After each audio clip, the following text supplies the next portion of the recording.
হাজি ওসমানী সাহেব। আল্লাহর বান্দারা দুই ভাই শহরে থাকতেন। আল্লাহর বান্দারা দুই ভাই মিল্লা হজ করব, টাকা জমা দিছে, হজ যাইব গা।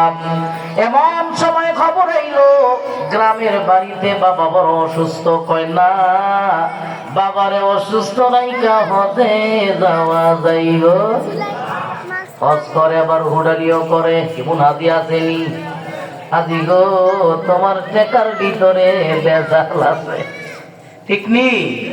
অথচ প্রকৃত পক্ষে আল হজ্জু মাবরুরুন লাইসা জাযাহু ইল্লাল জান্নাত। ওই যে ব্যক্তি কবুল হজ করে তার হজ কবুল হয়, তার কোনো প্রতিদান নাই, সরাসরি আল্লাহ তারে জান্নাত দিয়ে দেয়। আমগো সমাজের হাজি সাহেব কারবার দেখলে যে জান্নাতে যাইব মনে হয় আল্লাহ। অথচ একজন হাজি সাহেব হালাল পন্থায় হজ কইরা আইলে কারো হক নষ্ট করে নাই, কারো হারাম পয়সাটা যায় নাই, নিজের কষ্টার্জিত ব্যবসার টাকাটা হজ করছে। হজ থেকে